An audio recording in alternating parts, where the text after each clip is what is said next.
Hey, hey, hey, beautiful soul. Welcome back to the Paddle Forward podcast, where we navigate life's currents together, one paddle stroke at a time.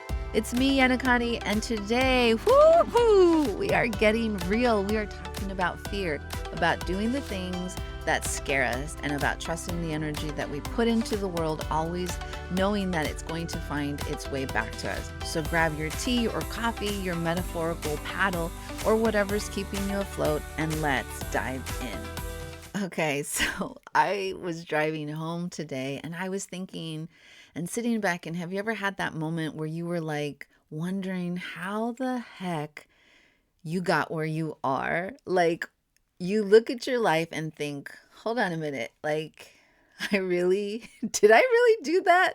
Did I really do those things? Because that's really been kind of my mind lately of where it's been going. And this morning I woke up at 4:30 to basically prep for a 6:30 yoga PT class for a unit PT on base. And I was teaching basically for about 70 freaking Marines. It was so amazing. I really miss teaching unit PTs. And let me tell you, teaching yoga to a room full of people who probably spend more time doing like burpees than breathing exercises has sometimes, like, my younger self would have, like, nope, opted out, like, right from the beginning.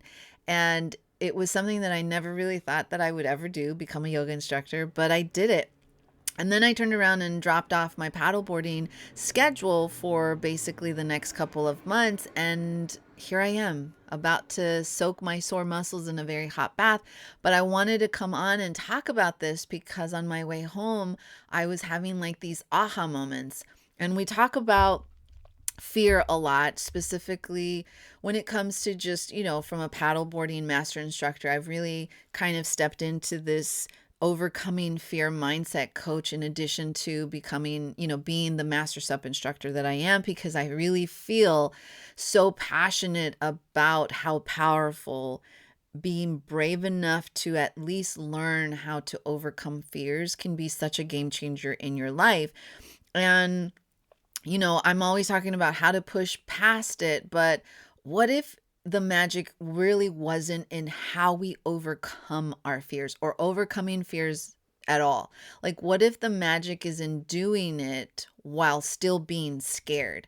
Because I think that this notion that I am fearless, and I use that word very, like, just, not sporadically, like freely, I would say, but it's not that I'm doing stuff and I overcame my fears. I did all my mindset shifts and my exercises that I teach within my own like life, and now I'm doing these things and I have no fear. And I wanted to be very transparent that I am constantly living with fear. I'm just not allowing fear to be my front seat driver of my life. And I don't know about you, but I've spent a lot of my life afraid. I've been afraid of falling, afraid of looking ridiculous, afraid of what other people were going to look at me.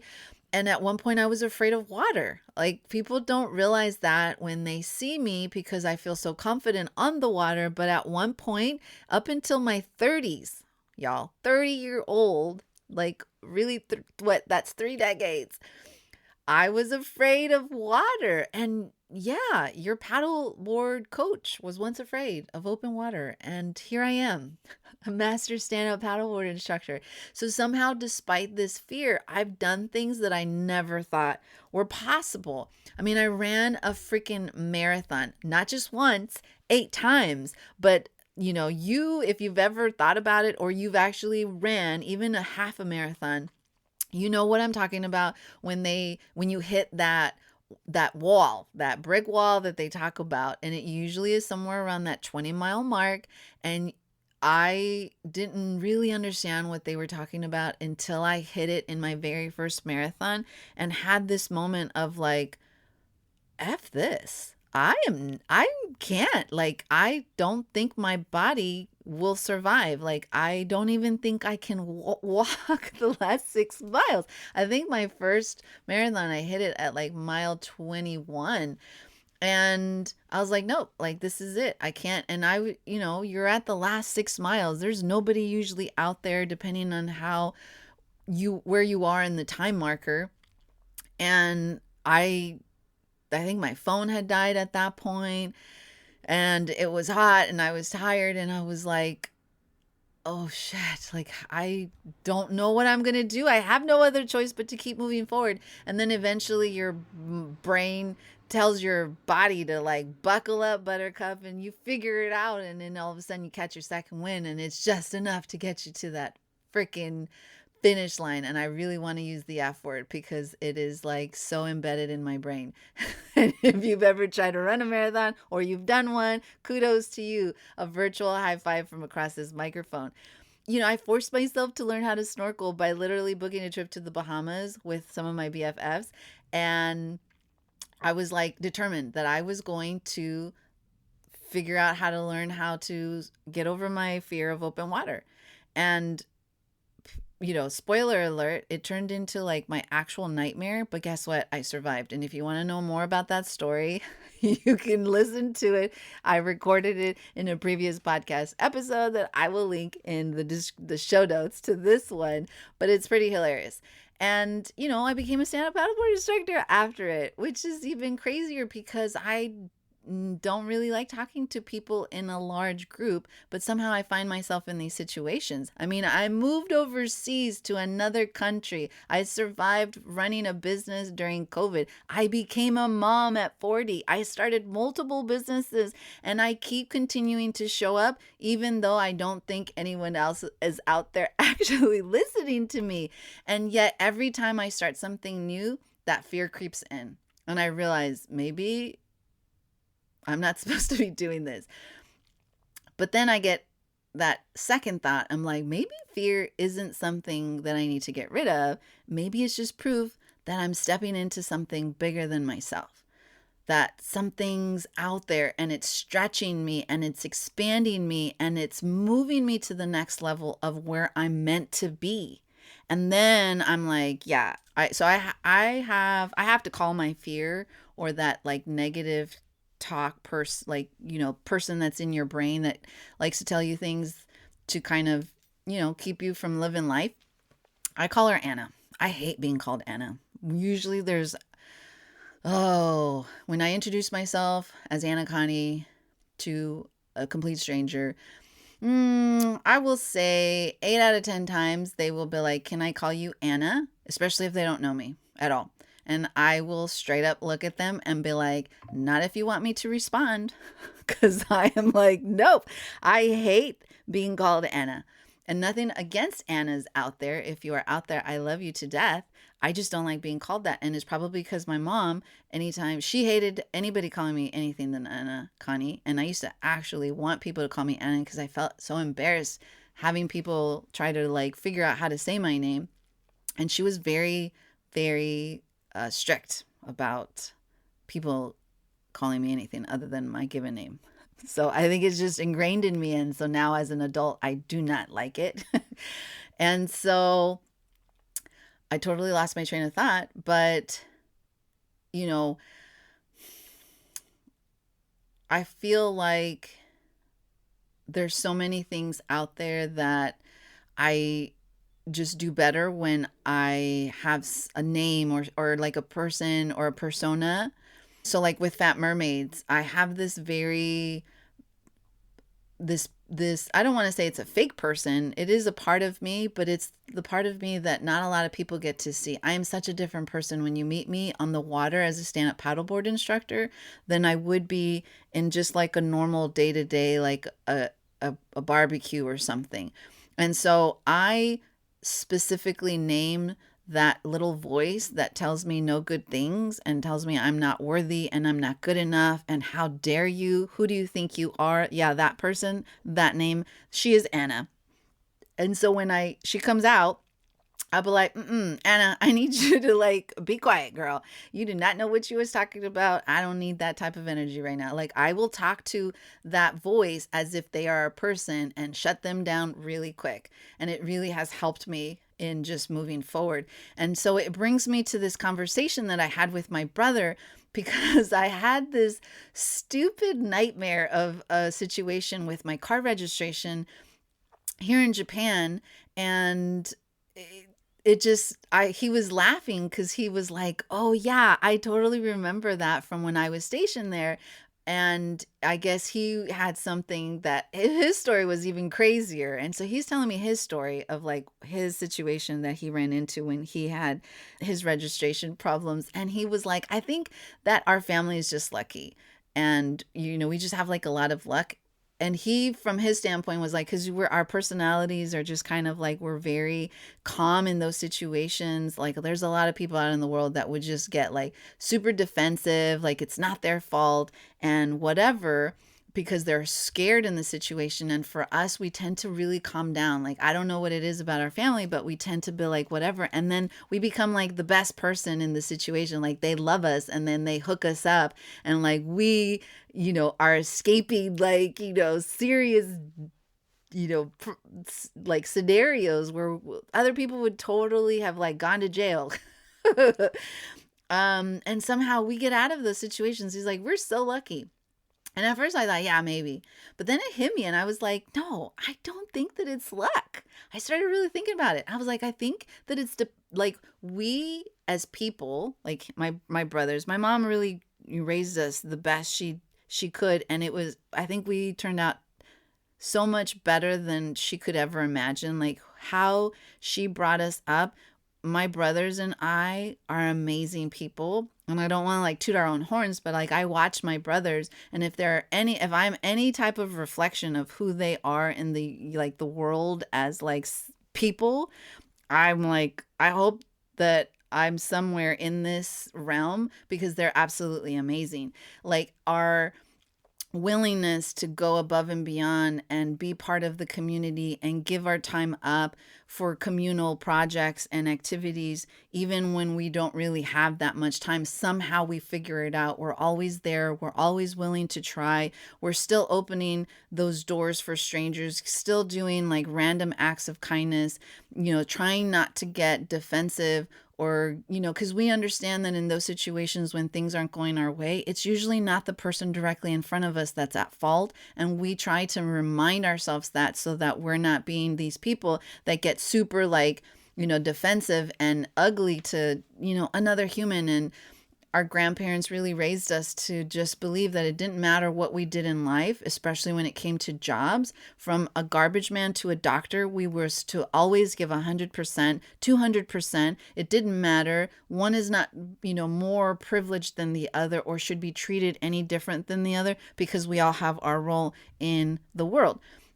And I feel like all of these acts of kindness, just us trying to be good humans, have been like these deposits in the universe. And every time we show up, every time we've helped somebody out, every time that we've held the door open or offered a kind word or taught a class for the community, or, to give without the expectation of anything in return, I feel like those were our deposits, these little acts of energy that just went out into the world.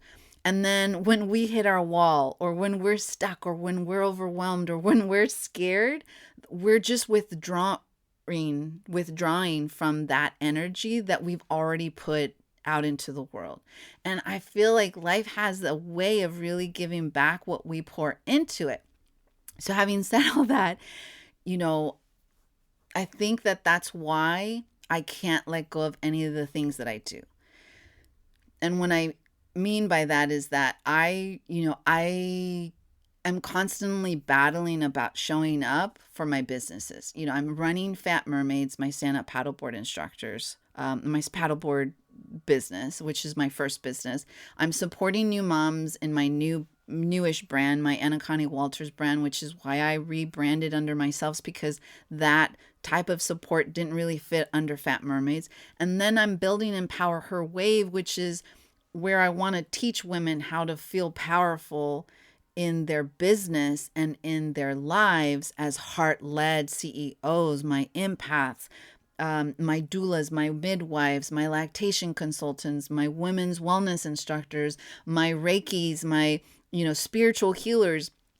there's such a special group of people that they don't really fit in that bro mentality. And I wanted a space where I could mentor them and empower them and educate them. And that's where Empower Her Wave kind of was birthed uh, later last year.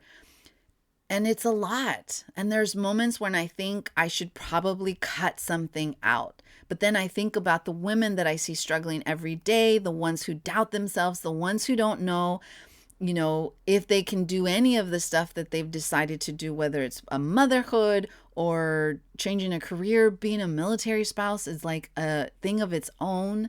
Going back to school, if they've been stay-at-home parents taking care of their children and want to do something for themselves, or just business owners who are struggling and they're just not sure, like they're burnt out. They don't know if they can continue to serve the people that they feel called to, or the ones that need someone to say, hey, I see you, I believe in you, and I can't stop.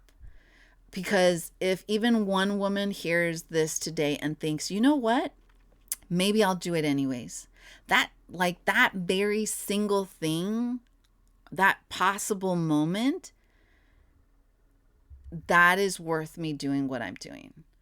And so if you're sitting here and you're feeling stuck in fear, you're doubting yourself, you're thinking, who am I to do this? Let me tell you, you are exactly the person that needs to do it.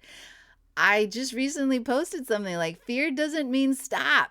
It means go. It is your green light, not your red light. And if we have it so backwards, it means that you are on the edge of something great. It means that you're about to grow. So do it scared, do it messy, do it imperfectly. Just do it anyways, because you're not alone. I am right there with you. And trust me, when you start making those deposits into the universe, life will find a way to send it back to you, my friend. And I really it's these restrictions that I kind of put on myself when I get scared. And that's how I know that I have to keep going. And I'm like, who am I to run these completely different businesses? I'm like, when I die, people are going to be like, that Anakani, she was all over the place. She was in my face constantly.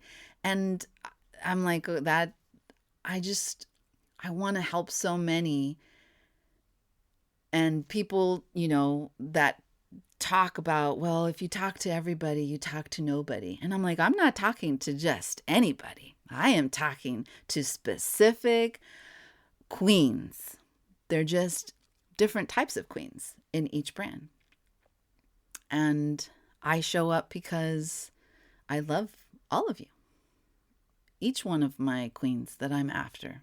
Each one of my queens that I am in search for, because at the end of the day, I know that I technically could go so much faster in my life up this massive hill to the top, but I know that there's going to be bumps, that it's going to get lonely, and I would much rather go so much beyond this big mountain that I can see in front of me if I can do it with other people, because I know that we rise higher, we go farther when we bring people with us. And I want you to take this, and if it's resonating with you, I have a challenge for you. I want you to think of one thing, and it doesn't have to be big. It's just one thing though, okay? Because if you're multi-passionate like me, you'll be like, oh, I can do this and this and this, and I'm gonna do this. Just pick one for right now. As something that fear has been holding you back from, okay? That's the only nuance. Examples. Maybe it's signing up for your first, for a class of something. Stand-up paddleboarding, knitting, painting, theater, singing lessons. Maybe it's launching that idea. Maybe it's just speaking up for yourself, or even just coming out and getting on that water and stand up paddleboarding for the first time. But whatever it is, I want you to take that one step towards it this week. Don't overthink it.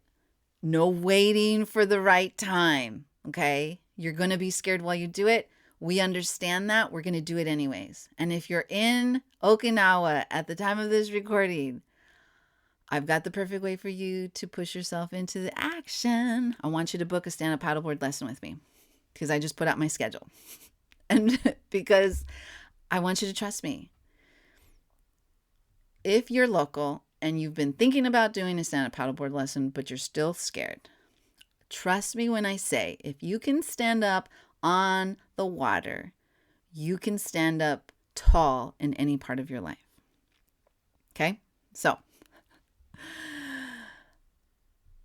I want to hear about it. I want to hear what your one thing is. I want to hear what action steps, because some of these things are like, well, girl, I can't make that happen. Like, I'm not asking you to move mountains today or this week. I just want you to take a step towards it. Okay? And then let's make it happen. I want to cheer you on. I can't wait to see you out there in the world doing something that your future self is going to thank you for. They're already thanking you for it. They're out there. They're doing and living the exact life that you are dreaming of, and they're waiting for you to catch up. So until next time, I want you to keep paddling forward. I want you to keep making those deposits in the universe. And most of all, I want you to do it anyways. Okay? If this really resonated with you, I would, really from the bottom of my heart to the top of those little, semicircles on the top of my heart, would really appreciate it if you could follow me so you don't miss a future episode, and also leave me a review so that this podcast can serve more people and be found out there on the web. You can also join. I have a Facebook group for my Empower Her Wave if you're a heart-led entrepreneur and you just need some support and guidance on that journey. I have Thriving Moms Facebook group for my Anna Connie Walters brand. And then I also have a stand-up paddleboard instructors support community. I'll link all of those in the show notes.